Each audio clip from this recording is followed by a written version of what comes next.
Good afternoon, Attorney Torion, Elias Bang, good afternoon. No?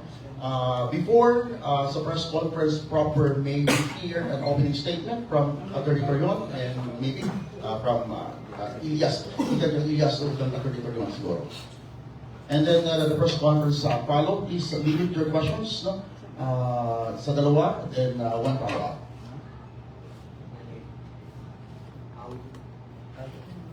Hello, my guest. Hello. Magandang gabi po sa kanilang lahat. I am Attorney Israelito P. Torion. No? Assalamualaikum warahmatullahi wabarakatuh. Nandito po kami ngayong gabi to inform the public that we have formally filed a petition for declaration of nullity of contract and or cancellation of contract, accounting, damages, attorney's fees, with prayer for TRO and or preliminary injunction. No? Ang plaintiff po dito ay sila Elias G. Lintukan Jr. at ang lahat po ng member ng Elias J. JTV Band. No? Naka-enumerate po ang lahat po ng members po ng Elias JTV Band against their manager Beverly Pumipik Laban-Laban. We already issued to you previous to the press conference a press statement no? As to why we filed this instant complaint before the RTC of Kidapawan. And the same explained that essentially our stand is the contract is void, not only voidable. Meaning, anong ibig sabihin yan? Wala pong visa yung kontrata po na napermahan ni Elias dahil po yung kontrata po na iyon ay walang consideration. When I say walang consideration, at the time of the signing of the contract in April 2025, April 4 to be exact, right? In Dumaguete City, the same, the Elias Lintukan or Elias JTV Band was already well known not only in the country but abroad as well. It was already a singing sensation. The band itself is widely known, while the manager Beverly Pumipik Labat-Labat had no history whatsoever of managing any talent. And as a matter of fact, in her previous declarations, she admitted that she had no history of managing artists. So therefore, there is no claim that she had any contribution at all insofar as the popularity of Elias JTV Band itself or Elias himself. So, when you sign a contract with a very well-known artist, there are three elements. Cause, object, consideration. Was there a cause? Yes. Was there an object? Yes, but there was no consideration. So therefore, we feel that there was no contract at all since one of the essential elements is missing, is absent. So therefore, it is void. Second, it was likewise, there was also dolo causante. What is the meaning of that? There is fraud in the causation of the contract, which means that at the time when the contract was signed, there was fraud employed by Beverly such that she made Elias believe that she was very rich or she is very rich, that she had all connections, and that her only intention is to help. Ang kanya lang daw nasa puso ay pagtulong daw kay Elias at wala daw siyang balak na magkapera dito. Pero iba po ang nangyari. Kasi sa kontrata pong pinarmahan na hindi dali-dali, kasi si Elias at that time and the band also had to respect their contracts that they had concerning the show that they have to be present. So, pinakita sa kanya without explanation, walang chance na maka-question sa detail si Elias at wala siyang chance na makakuha ng abogado para magkonsulta, pinapirma blanco yung consideration kung magkano yung share ni Beverly Labad-Labad. Maglabad din ang ulo. Why? Kasi nung pinakita na uli, kasi hindi siya binigyan ng kopya ng kontrata. Naka-indicate na yung 30%, pero yung other, anong basis ng 30%, blanco pa rin. Nakuha kami.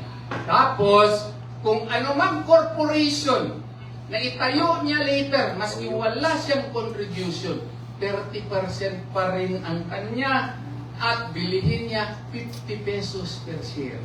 Mas barato pa ang suka sa mong silingan kaysa sa iyahang share sa pagpalit sa corporation. There are so many grounds that we cited in the complaint such that we feel that it is null and void at the very beginning and it should be stopped. Okay? Pati nga yung kontrata, kung basahin ninyo, saan sila pumirma? Dumaguete City. Wala siya, pumirma siya. Saan ang notarization? Quezon City. Tinanong ko si Elias, kilala mo ba yung lawyer na nagpirma? Hindi niya kilala. Pwede ba yan under na notarial law na magnotaryo ka sa isang kontrata na hindi mo nakita yung nagpirma? Hindi po pwede yun. Bakit po nagkaganoon? Tapos, pumirma po kasi nagmomonitor daw sila kay magbabantay na mag-file daw ng cyber libel. Let's get it on. Bantayan niyo ako. Okay. So, kasi napilitan lamang kami mag-file talaga because we were hoping na something would intervene na pero nagpadala pa sila ng nagconduct pa sila ng press con kagabi, ang anghang ng mga salita po. At tinakot pa kami. Nako, taga North Cotabato ito, taga Davao del Sur ako. Takutan ng gusto niya. Dito tayo. Kami walang takutan. Nag-file na lang kaagad kami ng kaso after, of course, sending a demand letter to, Beverly. Is a demand letter a legal requirement? No. Why? Because when the contract is void, there is no need for a demand letter. Yet, we sent a demand letter. As to whether or not she was duly informed by her staff, that's their problem, not our problem. Okay? So, nag-hire siya ng manager. Hindi po yung halos mama na o ano ba. Kasi maski personal life, nakikialam na. At saka yung sa mga, sa mga miyembro, pag hindi maka-attend ng meeting na wala namang proper notice, or kung meron man, meron silang right justification, i-fine ka agad.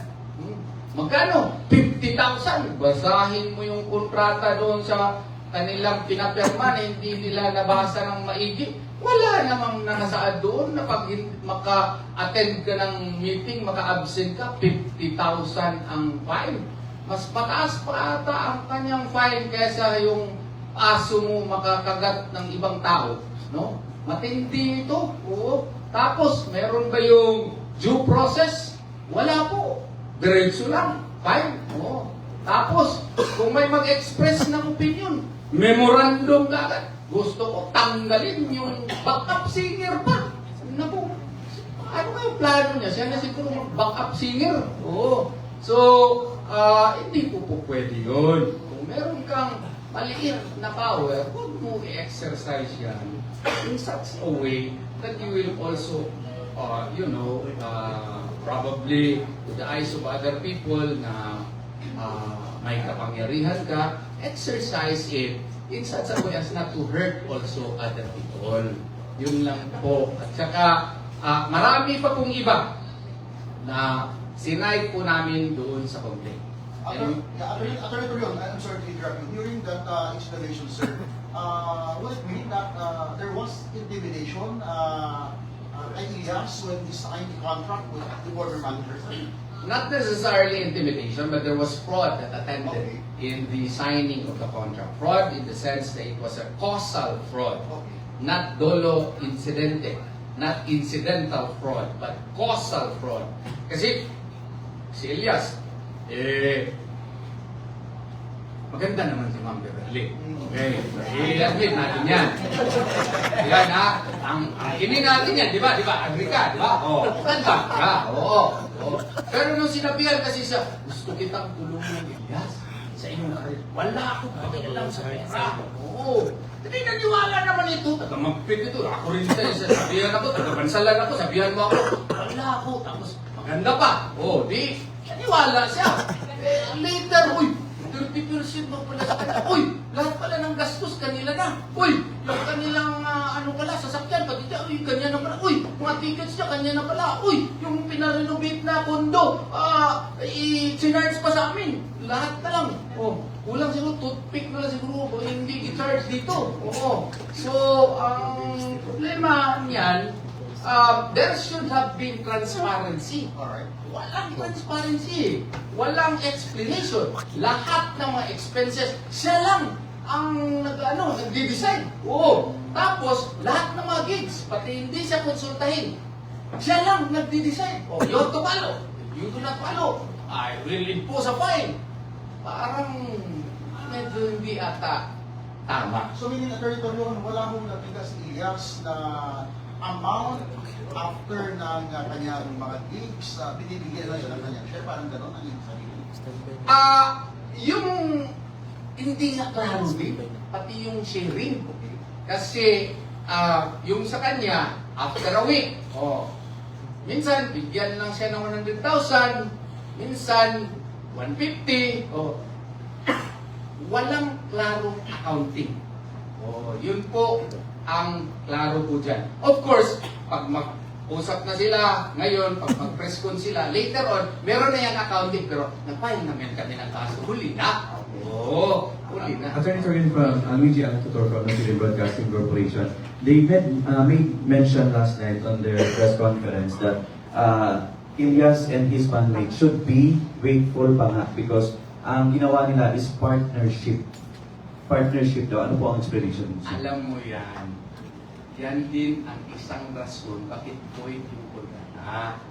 Kasi kung manager ka, may fiduciary relationship yan. Okay? What is a fiduciary relationship? It is a relationship characterized by trust and confidence. You said that siya lang ang nag-fill up ng 30%. Oo. Tapos, pinapirma siya na naman ng Articles of Partnership. 50% na siya. Oo. Owner na. Akala ko ba, ahente ka? May ahente ba na mas powerful pa sa principal? Uy, yaw ni. Karon, after that, naging partner na. 50% pa. Conflict of interest ang tawag dun. Hindi mo maintindihan kung ano ba talagang rule mo. Ano ba rule mo? Ahente ka o partner? Bakit? Nakikita ba natin siya doon? Kasi 50-50 na kumakanta rin, kumikiyot-kiyot din para makita ng mga tao. Malaban! Pasensya na kayo kasi medyo galit ako. Hindi naman ako, kalma ako, di ba? Pero pag insultuhin ako, ng ating mga kaibigan dyan, ng mga taga-Manila, ng mga kaibigan ng mga abogado dyan, lumalaban si Atty. Torion. Hindi, walang respectful ako. Pero kung insultuhin mo ako, manginsulto ko. Attorney Torion, in relation to that, one of your posts earlier, you made mention, non-verbatim na ayaw niyo daw-dawga ang taga-Bukid kay musukol ni. Sa inyo, sa press conference last night, na may mga defamatory remarks na na-note ninyo? Or... Wala na. May mga threats, legal threats, mga ganon. Pero in her previous declarations kasi, in her previous, of course, kagabi, masyado siyang mabait kagabi kasi marami mong nakatingin. Ako, you see what you get. You see what you get. I am a little bit hyped up different from the pool Attorney Torion because I was insulted last night. I don't feel good about pagpasensyahan niyo na. Pero kagabi, I have to emphasize, medyo mabait si Ma'am Ma'am Beverly po kagabi. We should give her credit for that, no? Pero in her past declarations, parang merong mga mga statements. Parang lang merong mga statements na parang nakakapanglahi po. Attorney, can we ask Elias? Yes, please. Elias, pwede naman ito bagundong or pilit or no, kung sa inyo was there, ano na ba intimate relationship with you and your No comment ko na. Sige, thank you. Follow-up, yes. Follow-up question. But I like the question.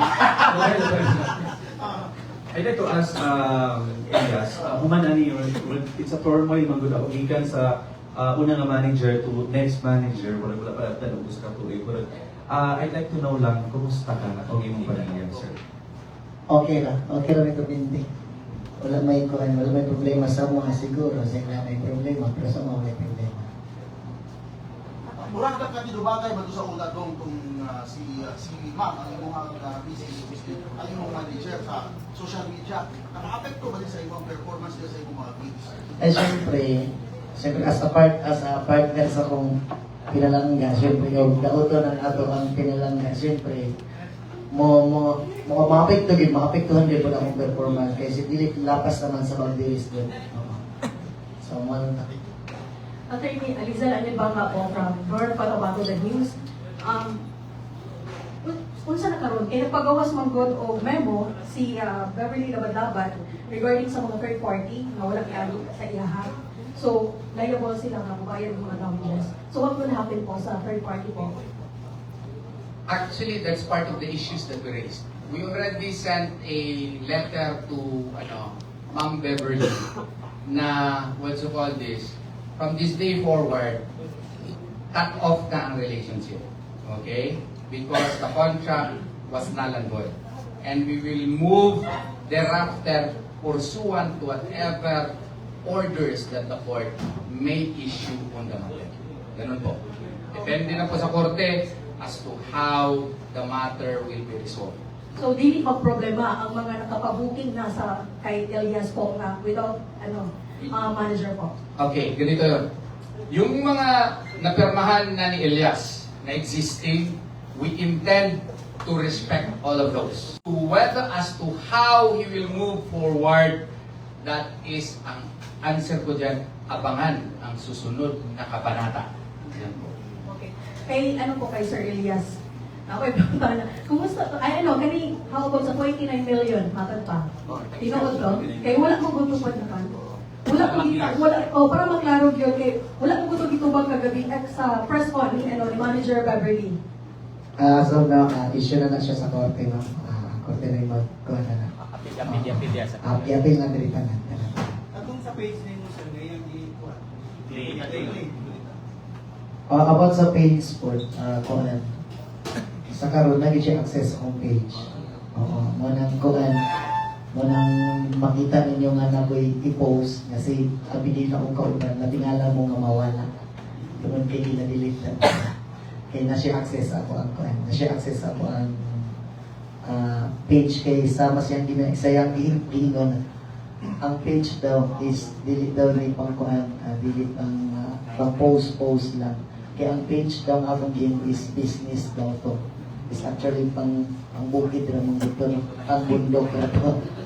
Just na may pagmahay din mo, gikan sa from nothing, suloy-suloy na sa ulan ng discourse, nakawa si MC Gaspila, pagka angkot na naging famous na karoon, may pagmahay din mo nga, may pagwa na lang po na famous, pero anak nga mga tanong ko. Siyempre, sa kuan, gamay nga kuan, naipagmahay gamay. Pero as of now, na okay na, kung kayo kasi magalingon nga, okay naman din at least kuan, nakamata na pa sa kamatuuran. Okay na ang tanan at least na dili-dili tayo yung musalig dahil sa mga tao. Kamusta ang imong binigana? Yung gabi na kasi ka naman, matinangga kaya di mo imuhang mama, no? O yung papa, kamusta? Okay lang akong ginikanan, wala pa sila problema. Ginayon lang na, okay lang na, muhagi lang ang kanan. Attorney, follow-up question po. Katong gani iyang tour abroad. So, ano ba to? Mapadayo pa ba? Or ano sa to? By the way, ila din ako kung makauban, no? Si Attorney Vanessa Escritor, no? Si Attorney Campaner, si Attorney Nasi Gonzaga, no? Na ako'y wala diri, si Attorney Resi Rizada Nolasco, no? O kauban ako mga abogado sa the law firm of Torian & Partners. Answering that question, yes, we do intend to respect whatever contracts that Elias signed. Pero katong what you call is wala pa na signan, no? Is a matter that we will decide pursuant to whatever advice that the regional trial court may give on the issue. Part of the issue is accounting. Kaya nga, no comment siya, kasi yung 29 million, no comment niya na part of the issues na sa accounting dito nga among isangkat sa korte. Ang nag-file ani, dili lamang si Elias, kundi ang tanang miyembro sa Elias JTV Fund. Walay bisag isang ning kalas. Unanimous ni, mura po ni siya 13-0 mga desisyon. Pero yes, isa kami yun. Nakagulit pero isa kami yun. Anak siya rin yung makatubang. At one time, wala. Sa kuan, sa kuan, wala pa. Pero iyang kinaingon, Sir Elias nga po, naka-download siya one time, 5 million kay Ma'am Abby. Kang kana panggod, ato bago na ko nang pangutana. Ang kana panggod ang nasulod sa akong video call is actually is kuan na siya eh. Mga down payment na sa mga iba-iba nga mga municipal na kuan, mga bookings na isulod sa mga tungkunan na kong sulod sa iyaha. Kanya kana nga kwarta is wala na ko na siya kihilabutan kay ginahuna ko na ko basig nay umabot nga panahon nga na yung municipal nga mo cancel, marifan na ko tayo ng ilang ko. Marifan na ko tayo ng ilang kwarta nga ginawa. So wala na ko nang ilabtan naroon sa akong video karon. Ilang kwarta. Attorney Torion, may comment sa akong live, sabi, si Attorney Torion sumasakay lang sa kasikatan ni Elias. Hindi, nagkataon lang talaga na abogado ako. Tapos, si Elias, kailangan niya ng abogado. Magaling. Oo, hindi naman magaling. Oo. Siguro, sino ba din hindi gusto magsama kay Elias na tingnan mo, kamukha naman kami. Diba? Oo. So, kung if I will be hired by Elias, it will be my great honor. So kung makasama ako sa kanyang kasikatan, di, alhamdulillah. Diba? Lang yun, grasya yun ang buong may kapal na dapat nating tanggapin. Ikaw, Dok, tawag po ka nga ako yung abogado, Dok. Anong di good? So, yes,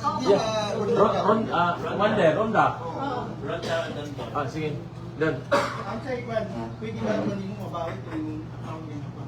Yan, pinamalis na ka.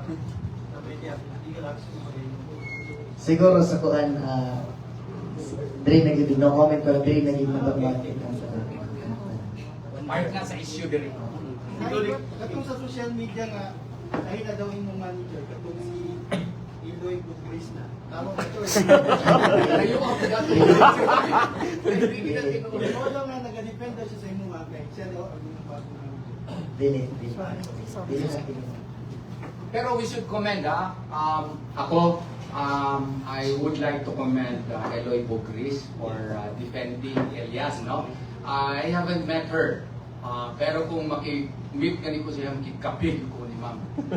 Ano? Kay ganahan ko makahibalo nga nung isog kay siya. Oh, di ba?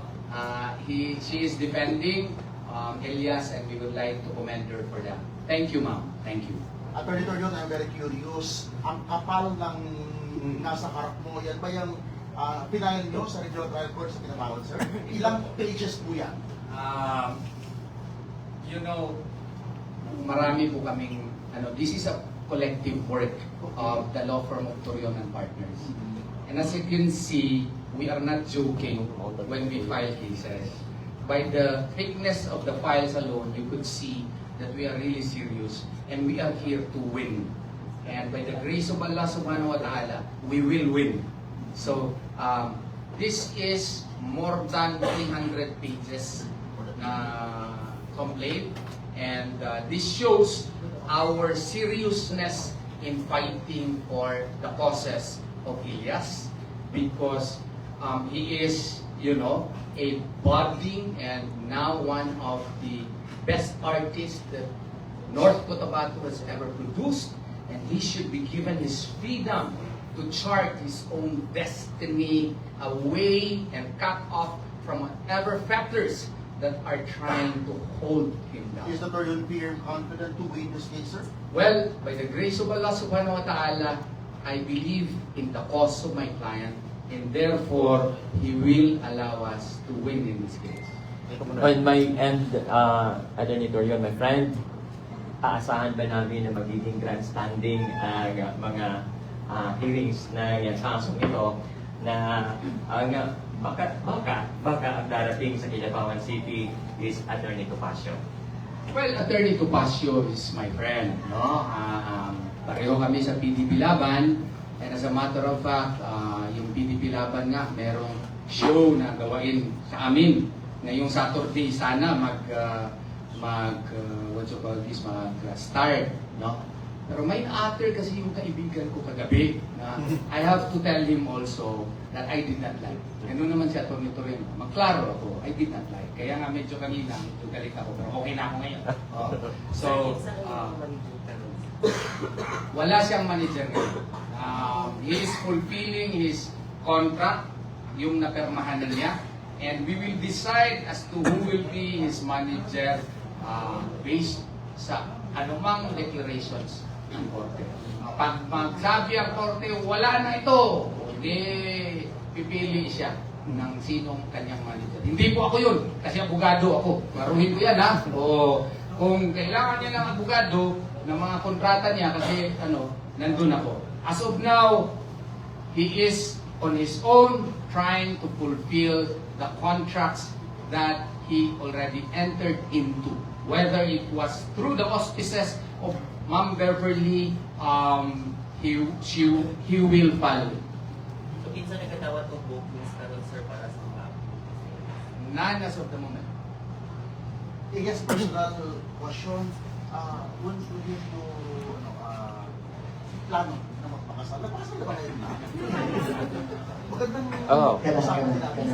As about sa pagpakasal is maabot na moment. Pero sa karon wala kami napakasal. Pero surprise lang. Surprise sa pinakalit. Lamay sabot. Kaya kung magkasal ni Ninong ni. Attorney Torion, from my end, siguro, what is your assurance in legality kay Elias, his bandmates, and their family na dili sila makadawat og threat, especially dito sa mga producers na dili na nila madayon ang mga shows? No, actually, as to shows that he already committed to attend. Like for example, the US show, World Tour, no? Elias has no plans of not complying with the same. Okay? He will comply. I have advised him that. And he will perform. Provided, of course, na ma-approve ang visa, tanang mga magikinahanglan. Walay dili tumanon si Elias, sumala sa kontrata. Ang kontrata lamang niya ni Ma'am Beverly ang ipakat off na mo. Kay murag sa among tanaw, pwede mi magkamali. Wa na gyud na mao. Last na siya kay Sir Elias. Kadagdagan sa abogado lang si Atty. Torion. Kada wala nindot ka pamalana. Sa kadagdagan nga abogado si Atty. Torion nga kung pipilit kay kabalo ko nga malutas gyud ang kita. Basta pinahagi sa iya sa tapaw, pinahagi siyang tabang sa ako. Kung ginasaligan ko na mo si attorney, siyempre siya mo nung ipilit, wapo mong butong kayo. Elias, siguro. Sayang yung mga followers mo. Sa mga sa mga nabalaka na ko diha ng mga followers no, sa mga basher na ko diha no, relax lang mo diha kay mahuman pa rin tanan. O sa mga tinuod nga nagasuporta diha, salamat kayo sa inyo ha. O amping mo kanunay, God bless always sa inyo, more blessing sa inyo ha. O walay katapusang pagpasalamat nako sa inyo tanan sa pagsuporta kanamo sa Elias GTV Band. Salamat kayo sa inyo sa pag-usab o Unta, natubag na namo tanan ng inyong mga pangutana nga dugay na ninyo nga ginapaabot. Pero you still have ano tawag ito, interest to talk to your former manager. Sa imong dati nga manager niya sa pag-istorya pa kaniya do. O umabot ang panahon nga kuha, wala may problema. Pero katong stage mo wala. Sir, yes, after this, after ani nga kaso mo, mahimong successful nga kaso, mas gusto na sa reference inyong grupo mo, kay mo o bago nga manager or mas prefer nila kamukha na lang? Siguro, dili pa na ako nakatubag sa karon. Siguro, saan na ako matubag kung mahuman na ning among kaso na kanya. So, makunta na din sa probinsya sa North Cotabato, Sir Elias, Libungan, karong gabi o sa Kabakan ng Magpapit. Oo. So, sa Kabakan sa inyo natin. Ansa. Sa Kabangan nila sa Siguro, The same energy bagi hapon ni siguro Gas. nabangan na sa kuha, kung sa makailang nakita na energy na ko, siguro dublihan pa. Isang Siyempre, mas nindot mong good mo trabaho ka kung malipayon na ka. Nga wala na ibabag sa imong una-una. Isang uhahay daw. Isa ka kanta daw. Wala na kasalanan sa inyo, banana. Uhahay! Salamat kayo. Okay na yung mga yala. Kumbaga sabi sa pag-iinta ng mga abogado ng Dorion. Yes.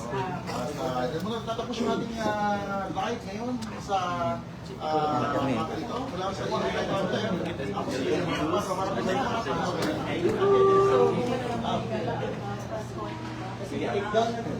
Bastos.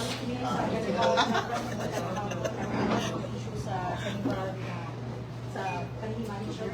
interview ko kayo. Hi, Ken! Steve. Thank you very much. Salamat kayo magkanda.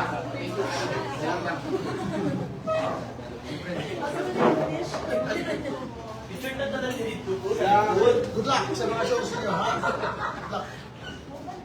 Good luck always.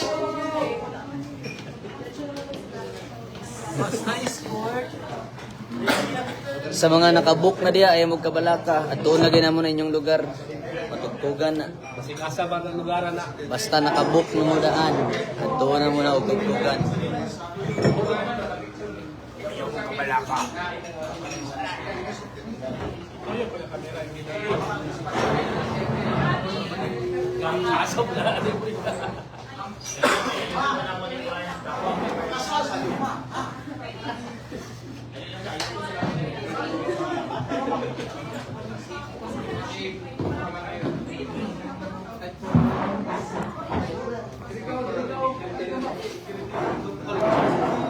Si Ma'am Abby na daw sa manager. No comment yan. Kabahan ka na. Kabahan ka na. 1, 2.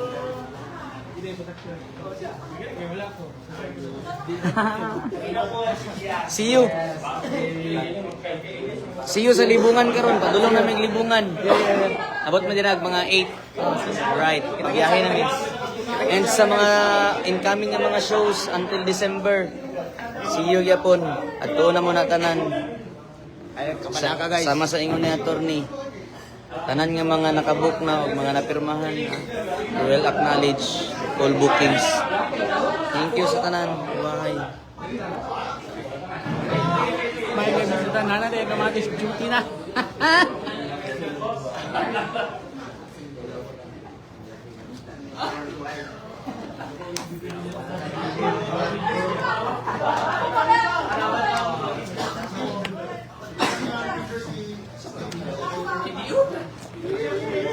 Bye-bye guys. Bye-bye.